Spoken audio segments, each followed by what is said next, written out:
Okay, now we're recording. I am happy to welcome first year clinical students, and there were some sort of tips and tricks that I realized I'm not sure that they went over in the NSO, or if they did, there was just so much that you went over in the NSO that that you may have forgotten. So I want to just show you some things really quickly, and then we can do a question and answer if there's other things that you want to talk about. Again, this is not a formal presentation in any way, so please feel free to unmute yourself and yell out questions if you have them. If I'm going too quickly, if I'm going too slowly, you can also put questions in the chat, and my colleague Catherine will keep an eye on that and let me know in case I miss them. So, and again, I'm trying to do something fancy here with two different screens, two different computers. So it's an experiment. We'll see how that goes. But you'll just have to excuse me if I'm fumbling around a little bit. So the first thing that I wanted to show you is make sure that I'm sure you're aware of my fielding, but I wanted to make sure that some of the program pages that are in my fielding, that you're aware of them and how to find them. So I have my fielding up here, and hopefully you're familiar with this. Let me start my share again so I can, okay, so this is live. And I can scroll, yes. Okay, so I know that you know my fielding because you come here to visit WebAdvisor when you register, or hopefully you've done that. But I'm not sure if you visited, there's this menu here on the side. Oh, that didn't work, but I'm trying to circle here to show you that there's this menu on the side that if you hit that button, it opens up a whole side menu. Why is that not working?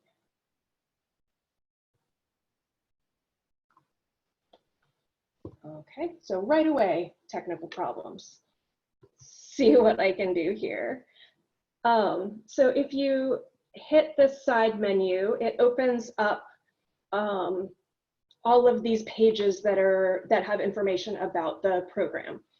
So I'll give a quick shout out under student services. The advising page is there, and we do our best to keep a lot of useful information there, including the button to make an appointment to meet with me. So, but also my phone number and email in case you can't remember that. So I recommend the advising page on my fielding. If you have a quick question and you're not sure where to find the answer, you can check there first. With this side menu, you can go through the options by, clicking student services and then clicking advising. Or if you know what page you're looking for, the menu search up here will let you, it doesn't search keywords, but it searches titles of pages. So we had a request earlier to talk about residency hours. So if I happen to know that there's a page about residency hours here, so if I start typing residency, it will come up with the page about that, clinical residency hours. And so then that will take us to the page that has all of the information, the policies, the forms, the contacts about residency hours. So this has both the temporary things for during the coronavirus, but also the logs are over here. Let's see if I can show that the logs are here. Both in a Word format and a PDF. There's some FAQs about how many hours you can accrue, and then farther down the page, there's how many hours you get for sessions and for the residency requirement that to attend a conference. So all the information about that is here. So and this is among a lot of pages about the programs. So if you do look at the side navigation and you choose the academic programs and curriculum, and then scroll down, oops, chose the wrong program, scroll down to the clinical program, there's just a ton of pages here that, that are about clinical topics. So if you want to read about clinical training, there's like 8 subpages in this section. If you're curious, first-year students are often curious about how to set up a practicum, a clinical practicum. So there's a whole page about clinical practicum. That's the same as the residency page. It has all these links. It has the forms that you need, the frequently asked questions, and who to contact if you have questions. So all of the pages should be set up this way. And there's just a ton, I mean, this page goes on and on and on, talk about how to find a site, how to vet a site, how to extend a site, what happens once you get to the site. There's just a ton of information here. So again, that is under the menu, academic programs and curriculum, clinical, and then there's all of these different choices.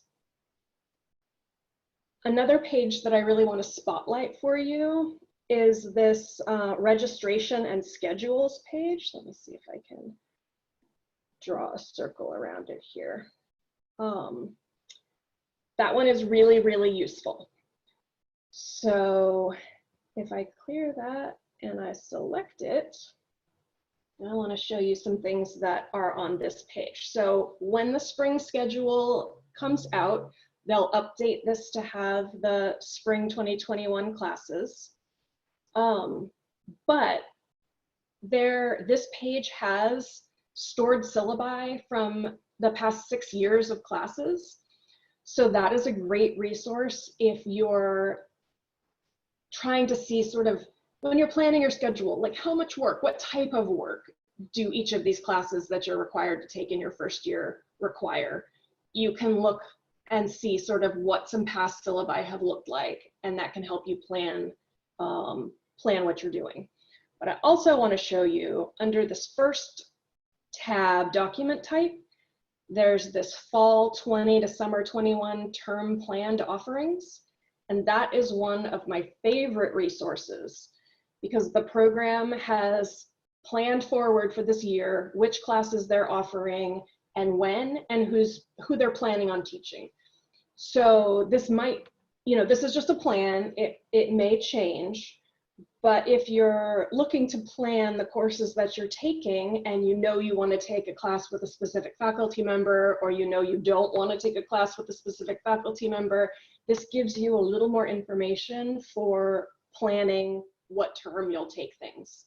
And this has every class from the core required courses to RSS courses to electives. So everything is in here that we're planning to teach over the next year. And again, it's not set in stone, but it gives you an idea, especially for the electives that are needed for the concentrations and things, that just gives you all that planning ability. So those are my absolute favorite pages on my fielding. Does anyone have any questions before I move on and go to the WebAdvisor self-service things I want you to know about?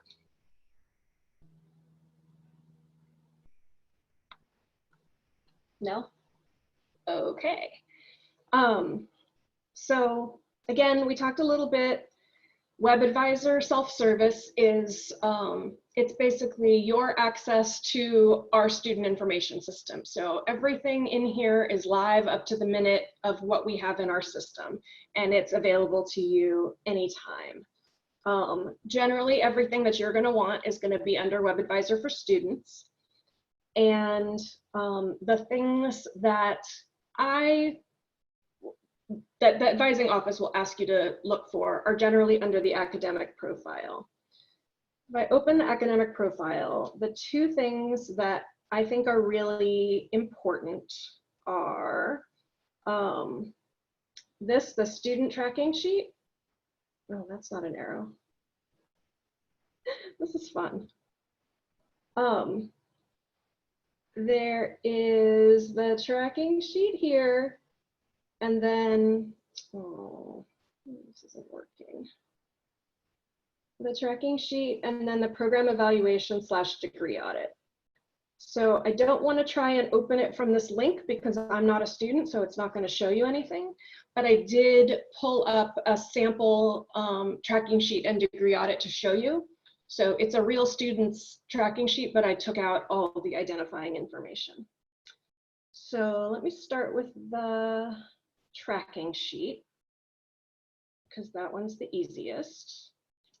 So this is what it will look like when you pull up your tracking sheet. And it basically just pulls together a ton of all the information, a lot of the information we have about you. So your name, your address, your email, your phone number. And this is where we look to find this information. So if you check yours and it's inaccurate, you can update any of this information in WebAdvisor. It'll also list the program that you're active in. And this one that says SA General, you can just ignore that. That's just for registering for sessions. Everyone has an SA General. It's not a real program. So the phd.sci.clin is the program unless you're RCP, and then it'll say CT-RCP. So no, I'm not drawing. This is also where you'll see all of the courses that you registered for and completed. So this student has a bunch of classes. IP means in progress. The grades are the grades, obviously. You can also see your grade point average here. If you were in the post-bac program, your post-bac record will be here too, so it's cumulative for your whole time at Fielding. And then your work in progress will show just your open registered class. And this is a very old example, so that's why they're all from 20 spring. Once you are active in research and clinical practicum, they'll show up here under sites and hours. So your research practicum site, it'll show 0 hours until you've turned in logs and gotten credit for those, and then it'll show the actual number of hours. Clinical practicum would be listed right above that, along with the sites, and the same thing, it'll be 0 hours until you turn in logs. And then when you're working on the dissertation, all of the information that we have about your committee, the members on your committee, the steps that you've gotten approved, and the dates will all show up in this section. So yours will be blank for now. Degrees awarded, when you get your Pathway Master's degree awarded, the award date will be here. So if you're ever working on your CV and you need to make sure you have the exact right date that the degree was conferred, it will be here. If you've taken any leaves of absence. And then progress evaluation will have your satisfactory academic progress review results once you get to the end of your first year and you have a satisfactory academic progress review. And as a reminder, satisfactory academic progress, or SAP, is just to check that you have 18 credits completed in the year. And I think that the first year curriculum in clinical has something like 40 units or more, so it's not usually a problem for students to be finishing 18 in a year. It looks like we have a question about research practicum logs. Generally, you turn in the research practicum logs when you're done with the project. So when you start a research practicum, you have a contract for the number of hours and the length of time that you'll be doing that practicum. And so you generally won't turn in the logs until the end. And then all of the credit will be awarded at the same time. Perfect. It's the same with clinical practicum. The logs are a lot of work to get signed and to get approved and transcripted. So we generally don't have you do logs more than at the end of a site unless you need it for another reason. So we can talk about that a little bit more. And then I'm guessing most of you are in the PhD program just because of there's a lot more people in the PhD program than the RCP program. But let me know if anyone's in RCP, because I do have an example degree audit for RCP. The tracking sheet will be the same for RCP. So that's the tracking sheet. It just shows where you've been, what you've done at Fielding, and it'll just be a record of things that are done. But the degree audit is the most magical thing because it shows all of the requirements to complete the degree, and they're specific to you, your catalog. So this is the catalog that you guys came under, the 2020 catalog. If you had transfer credit approved, it will show up, and that requirement will show up as being completed on here. So it should be up to date with everything that you're doing. So I want to scroll up and just focus on, like, you can look at this program summary that has the GPA stuff, but that's sort of intended for undergrad students. Counting the number of credits isn't something that we usually do in the doctoral program, just because it's more about completing the requirements than getting to a certain number of units. But if I can scroll up enough that just the master's requirements are showing, let me see here. Oh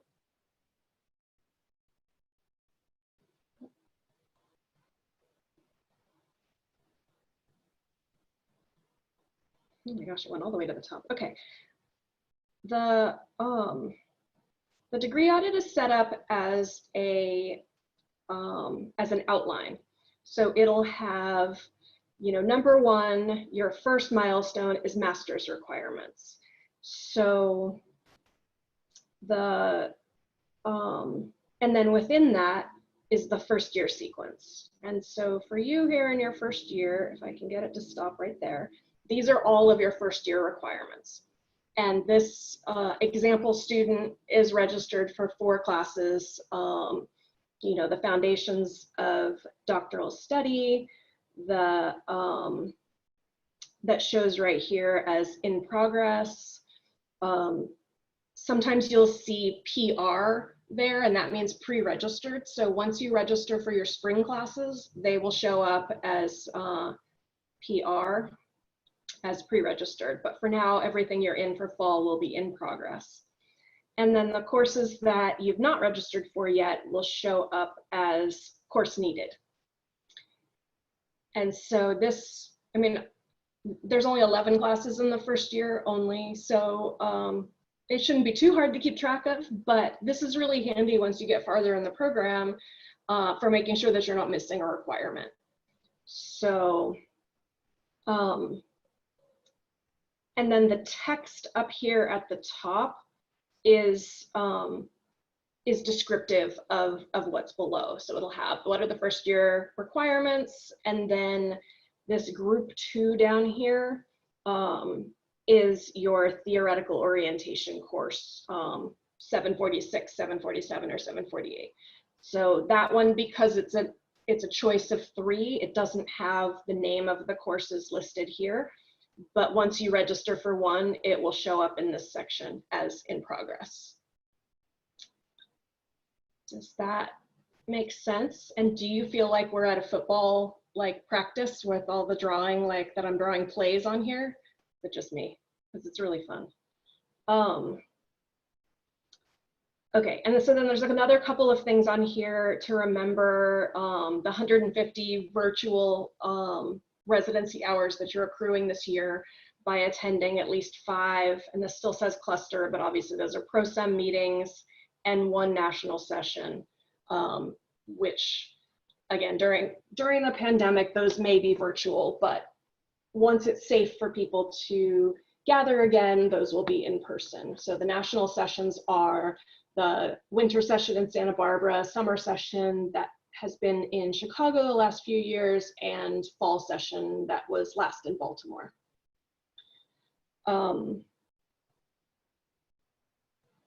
Okay, so if that seems very clear, I want to show you some other kind of weird things that sometimes are harder to understand in the degree audit.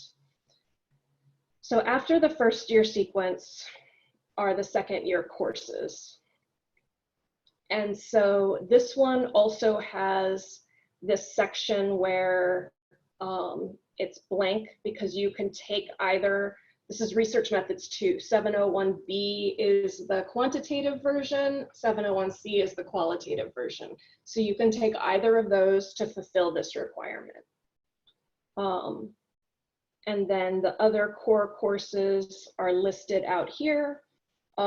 This is what I was talking about, an example of what it would look like if it was a transfer. If you transferred a course in, it'll show up as TE for transfer equivalency.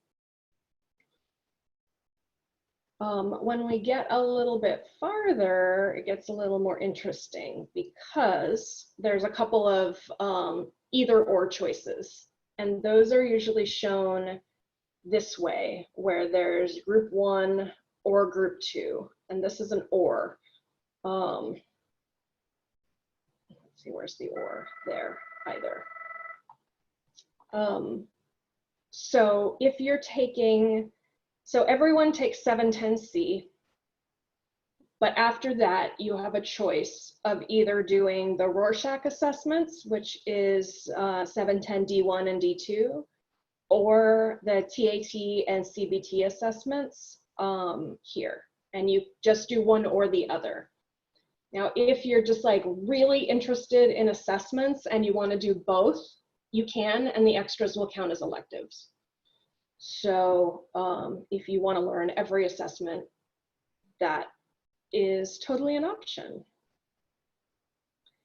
Then we have clinical practicum. So in the master's degree section, the first year of clinical practicum is included. And clinical practicum is one of those weird things that we'll talk about the credits you need, but often it's more useful for you to think about the hours that you need. And so the formula is 80 hours, 80 clock hours is 1 credit. So that will be more clear once you're doing it, but it's a little bit weird when you're first starting out to think about that. And just to be really confusing, research practicum has a different hour. Research practicum is 40 clock hours is 1 credit. So, you know, all of this is on those My Fielding pages if you forget or get confused. And this won't be recorded or even show as in progress until you have an open practicum site and a contract signed and all of that stuff.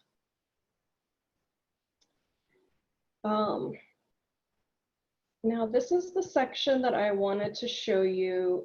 Went to the bottom again, because I think this is the most confusing section of the degree audit, and then I'm going to pause and see what we've got for questions. So I'm sorry, this does not like to stay where I told it to. Okay, so the practicum case seminar, as you guys know, is a 2-year series that you'll start in your 2nd year. And there's 3 different theoretical orientations where you get to choose which one you're going to do. And so this section looks like a huge section that you have to do everything. But really, if you're doing psychodynamic, then you're only doing this section and you're not doing either of these. So it will show up kind of confusingly until you finish the requirement, and then the other options will go away. But because we don't know what your theoretical orientation is, they're all on here for now. But it makes this degree audit look really long, like you have a ton of things to do. and that's a little bit misleading. So just remember that once you choose an orientation, you only do one of these 3 groups. And then Lindsay, sorry, Catherine here. It will say completed once a student has completed all those requirements. It will say completed next to it, correct? Just so they are aware. Exactly, that is a really good point. At the top of each of these sections, it will indicate not started, in progress, pending completion, or complete. And so each of these little sections will have a status, and it will be updated as your grades come in. So if we go back to the top, all of these are not started except for the master's requirements are in progress, and the first year sequence is in progress, group 1 is in progress. So it'll sort of keep up with your status as you go. Does that make sense?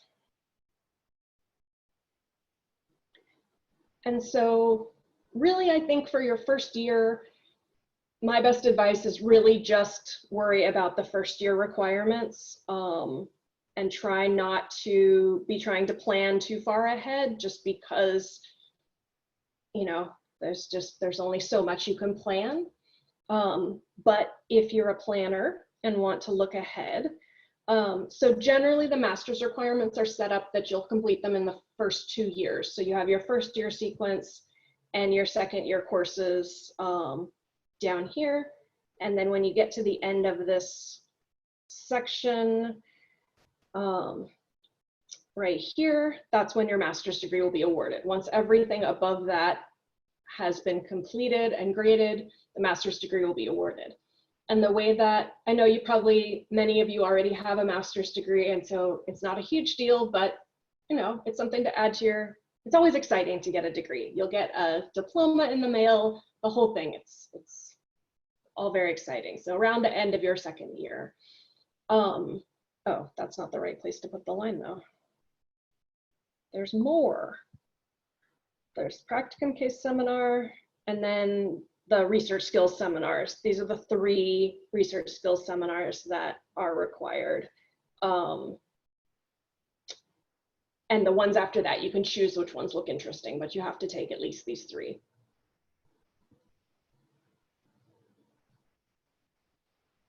And then moving down, the next section is advancement to candidacy requirements. That section is really hard to get ahead on because there's a bunch of things in that section that are like the earliest they can be finished is the end of your 3rd year. So as an example, all of the, skipped all the way to the bottom again. All of the practicum case seminar courses are in this section. So again, you only have to do, if you're doing psychodynamic, you only do this group. But all 4 of the practicum case seminar courses plus the IQE A and B are in this section. So the earliest you can complete these requirements would be the end of your 3rd year.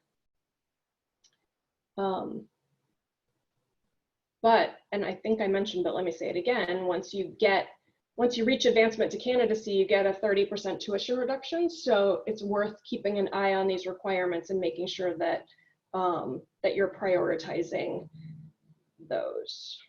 Sorry, it's rolling back again. So advancement to candidacy sections, clinical, all of your clinical practicum is there, all of your practicum case seminar, your research practicum, one of your other RSSs, and then dissertation proposal and IRB. So again, these are things that you're not going to be necessarily doing this year. They're generally done at the end of the 3rd year. But once you finish that, you'll get the 30% tuition reduction. And then there's some final classes. And I like to point out, so this particular student has transfer credit for some of these last electives. But these core courses, social bases, history, and developmental bases, they are often they're third-year requirements, but you don't technically have to finish them in the third year if you are planning on a 6-year, if you're on the 6-year degree plan. So I recommend meeting with me at the end of your first year and then at least once a year after that, so that we can go through and sort of plan out and make sure that you are taking things that get you toward advancement to candidacy, but also get you toward internship eligibility to apply for internship. So that's usually what I look at with students when I meet with them after the first year. In the first year, you just focus on those first year requirements. But after that, we'll start looking a lot more to the future and internship eligibility. So, but there are more things down here. So your last courses, your last RSS courses are here. And then your 12 credits of electives are here, along with the completing the dissertation. Completing the dissertation and then doing the internship. So it goes all the way through final conferral requirements. So I'm gonna pause here. Do you guys have questions? Am I going too quickly? Do you want more? Tell me, let's do a degree check. How are you guys feeling? I think I have a quick question. I don't know if it's relative to what we're going over really, but you mentioned really quickly that we needed 12 elective units. Doing a if we're doing a concentration, I'm assuming those that's what goes into that, right? Absolutely, yeah. So if you're doing a concentration, you'll probably do way more than the 12 credits of electives, but those concentration requirements count here. This is also where if you do the extra assessment courses, those will count toward electives. You can also take extra theoretical orientation classes, those theory classes, if you want to do psychodynamic, but actually still want a little bit of information about CBT or something, you can take that theoretical orientation as an elective. The electives I think are probably the easiest part of the program to complete because there's so many interesting things. But yeah, there's a lot in here. Any other questions or clarifications? Give me an idea of what you're thinking so I know what to talk about next. Hi, I just had a quick question. So outside of sort of the classes, because in NSO we sort of planned out at least the classes that we need to take, from now until next fall, outside of the classes, what else should we be doing?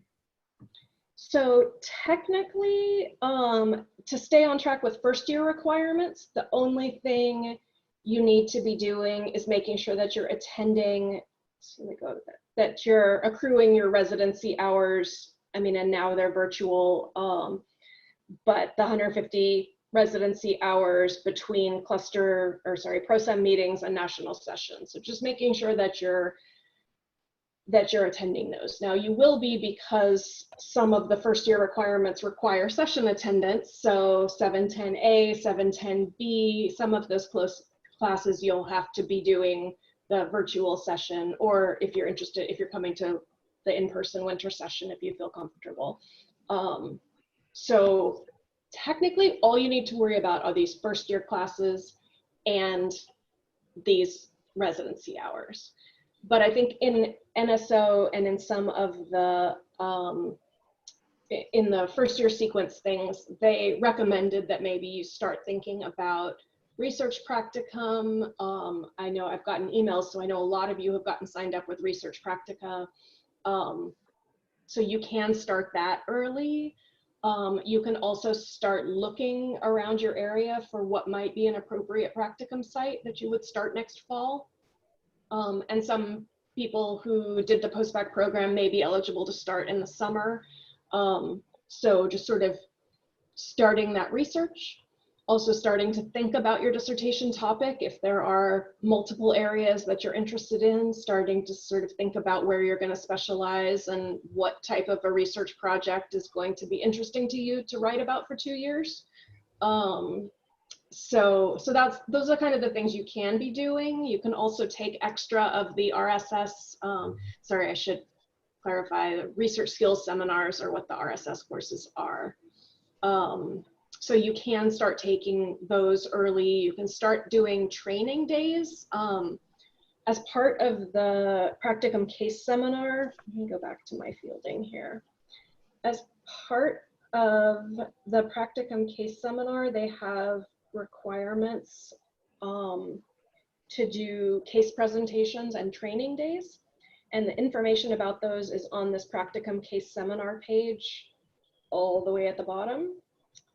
But so basically each of the theoretical orientations require that you do a certain number of training days in that orientation, and you can start those in your first year. So if you see something interesting being offered for winter session, and winter session schedules will be coming out this month, you can start doing those.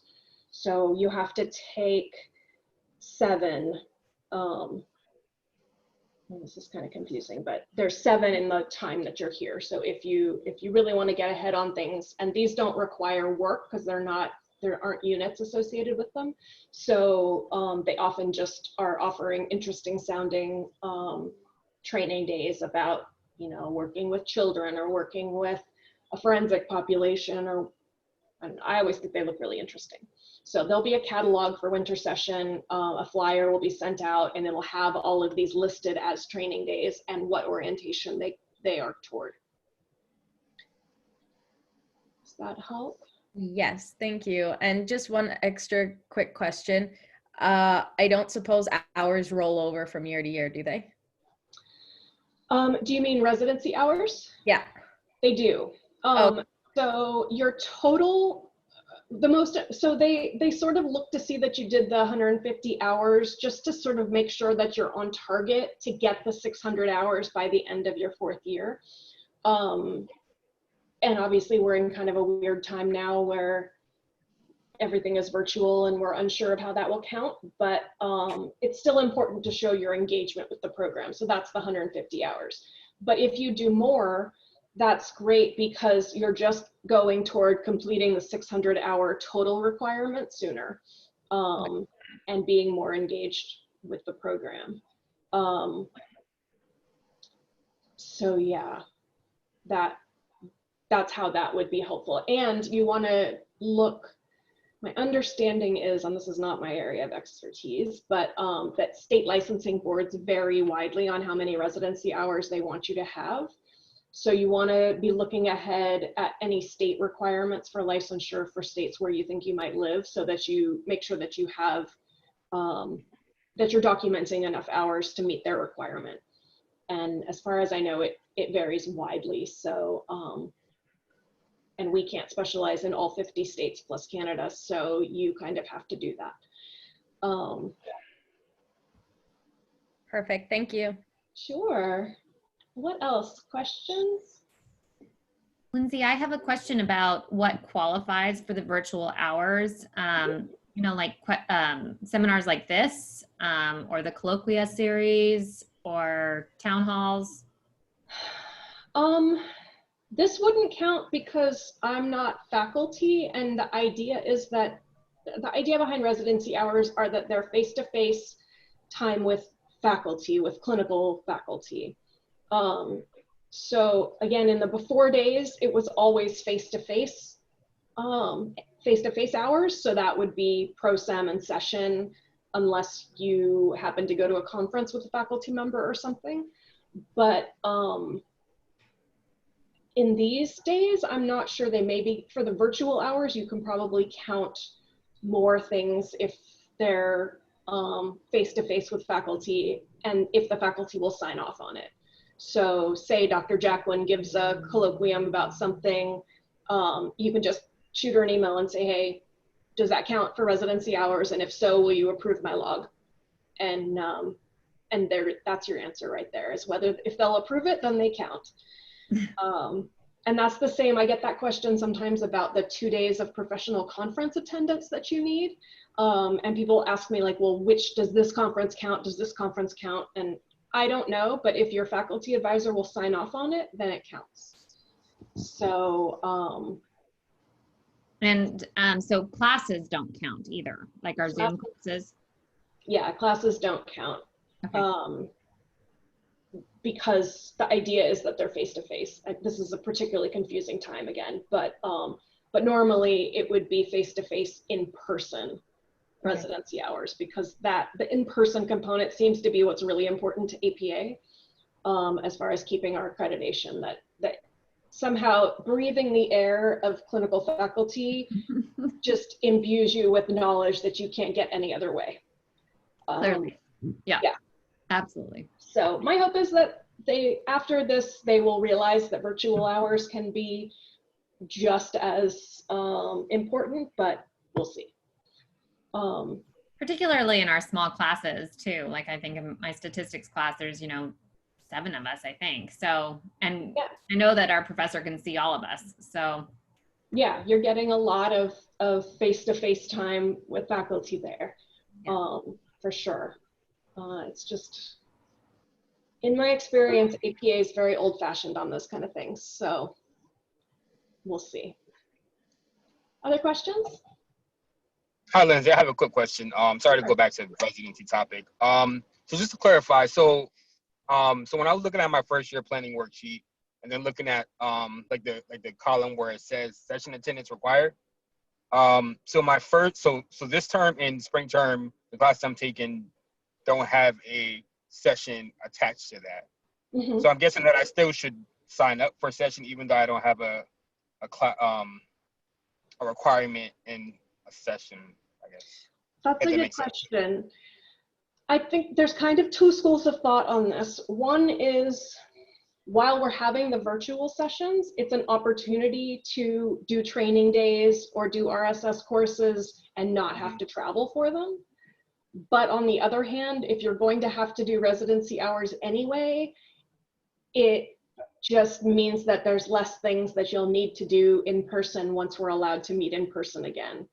So that you kind of need to balance your own schedule and commitments, and see sort of how, if that helps you. Like if you live very far from any of the cities where we often do sessions, so Santa Barbara, Chicago, and Baltimore, and it's going to be travel either way, I don't know. It just, that's really, yeah, right now, no virtual hours are counting toward the 600-hour residency requirement. When the pandemic thing first started and we thought, oh, this would be like 4 to 6 weeks maximum, we figured, well, it will just be a blip and everyone will catch up. Now that we're at 6 months and no end in sight, I don't know what the conversations are right now and whether or not that will change. But for now, we want you to track your virtual hours just in case. But for now, they're not counting toward the 600-hour face-to-face requirement. Okay. And then and with the PDSs as well. So after we attend the PDS virtually right now, should we just like ask our faculty to sign off then, or like should we wait? Okay. So how are we going about getting them to sign though? So we'll just take an email. Just shoot them an email and say, like, this email is just to confirm that I attended the PDS session last weekend and it was 8 hours, and then they'll write back agreed, and then just like make a PDF and save that somewhere, and then you can attach it to your log. Okay. Okay.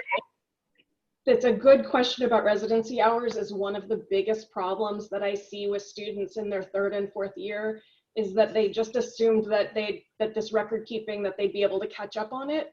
And it's really, really hard to go back and remember when you went to PDS and which sessions you went to and how many days you were there.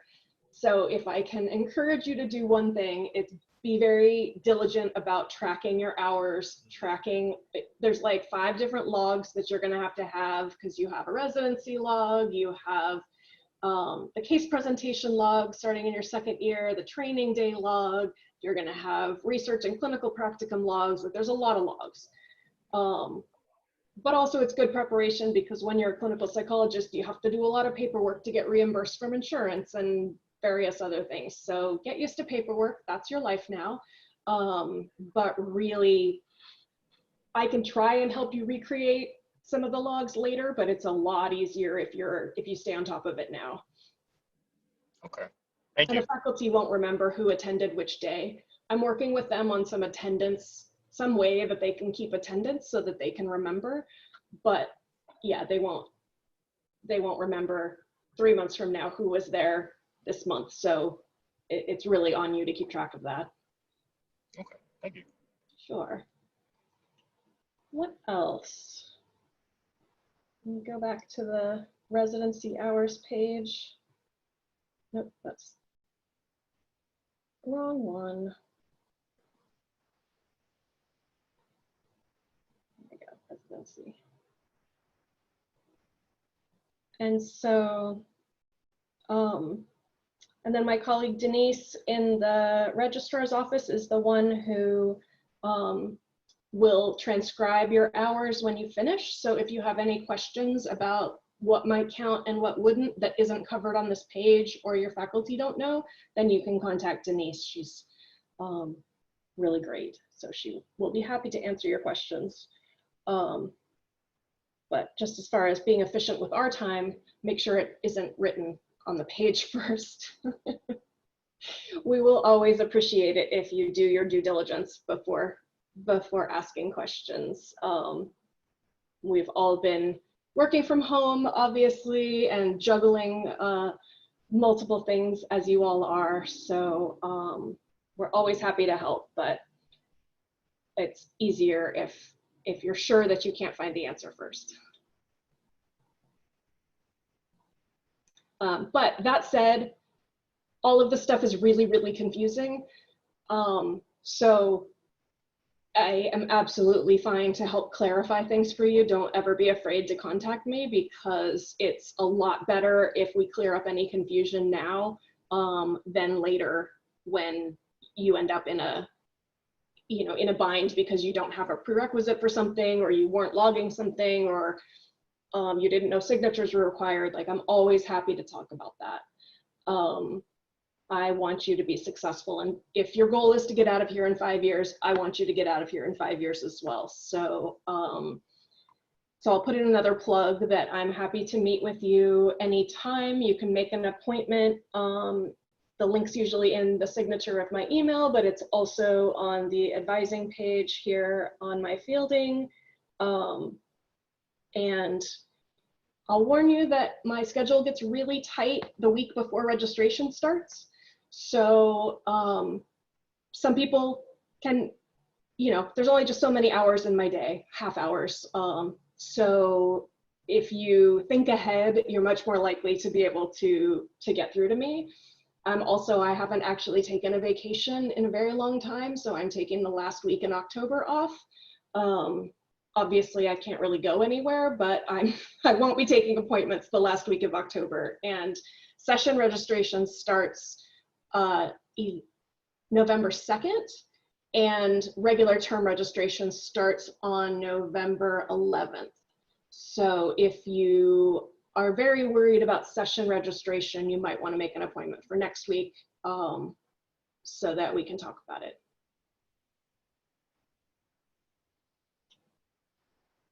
And I'm also happy to do group meetings anytime. Like if you have a group of people that you're all in the same situation and have the same questions and you don't mind,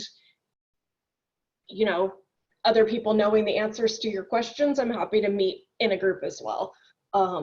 Whatever works best for you.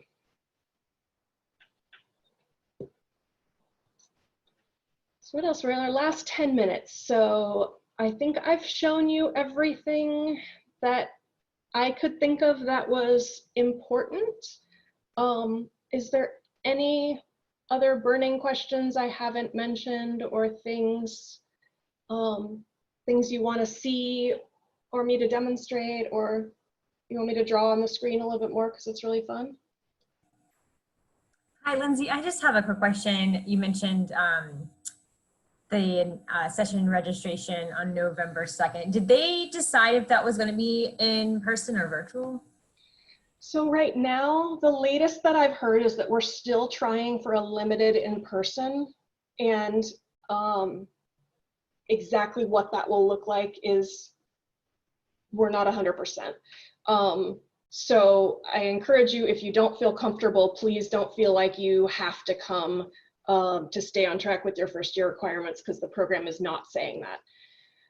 If the numbers here in Santa Barbara have been doing, we've been doing better. I forget what color we are now, but you know, they're saying that we're doing okay. But this is a tourist spot, and people come here and bring their germs. So, so I can't say what it'll be like in January. We may have to scrap the whole idea. But the program knows how stressed everyone's been about how they're going to get these hours, and so we're going to go ahead and try and have face-to-face. They're going to, my understanding is they're going to take those big ballrooms that we usually use for graduation that can hold hundreds of people, and we're going to put desks, you know, 6 to 10 feet apart, or tables, or some way that people can be in these rooms with the doors open, bringing in outside air and keeping people socially distant and wearing masks. So finding a way to make that safe is going to take a lot of space. So it means we're not going to have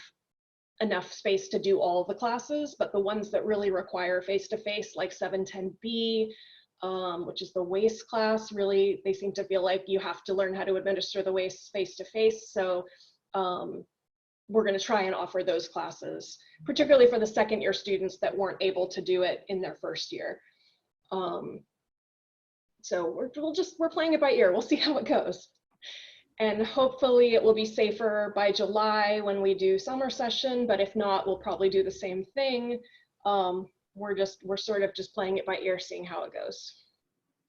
So speaking of the classes that have in-person components, so then if, let's say there's 2 classes that I'm supposed to take an in-person component, and I'm planning on taking that class in the spring, would you have to do the in-person component in spring? Okay.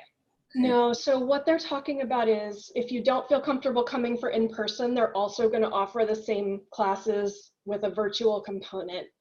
710B is one of the only ones where they're saying you still have to do a 2-day face-to-face, but if you don't feel comfortable doing face-to-face now, you can do the rest of the class, and then when it is safe, they'll try and offer a lot of face-to-face options so that you can complete it. So again, I don't want you to feel like you need to do something that doesn't feel safe in order to move ahead in the program. We have contingencies. We'll still let you start practicum even if you haven't finished the in-person part of 710B.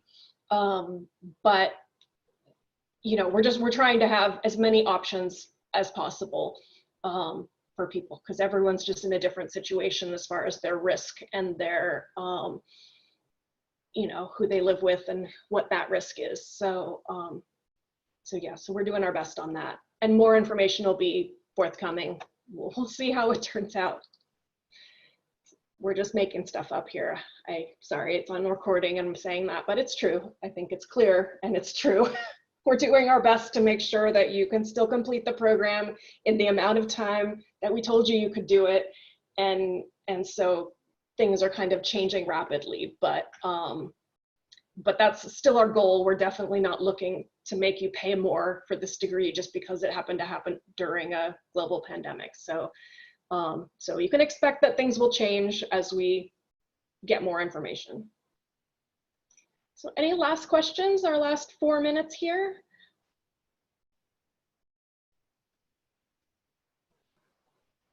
No? Lindsay, when can these the students expect to have the registration information available to them? That's what's going to be coming up next. And I know your students in particular are quick to register. And so just Thank you, Catherine. Yeah, I'm not sure about that. The registrar will send a message once that registration page is updated. It's usually, I don't know, Catherine, it's usually at least 2 days before registration opens, but generally it's the week before. I would say, yeah, that's why I wanted to ask this question, because just so there's no sort of panic, it is generally a week before to a few days before. So, but you will all be notified. The registrar's office will contact you. Lindsay will also send a registration information email as well. Yeah, exactly. So don't panic if you haven't seen it. It'll go along with that planned offering sheet, so you can sort of use that to plan. We're trying to get syllabi from faculty too, so sometimes that's the delay in getting them posted. But at the time of registration, as many syllabi as we can get will be posted on that registration page. Like, we're doing a lot of stuff behind the scenes to get it ready for you, and that's why it tends to feel like last minute. But yeah, we do our best for that. But if you have questions, let me know.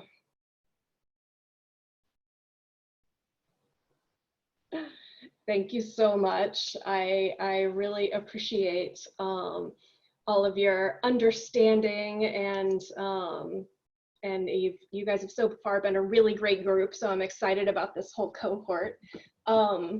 So I'm going to go ahead and stop the recording, and thank you so much for attending, and just shoot me an email anytime that you have questions, or set up an appointment. And I look forward to getting to know all of you more in the next couple of years. All right, thank you.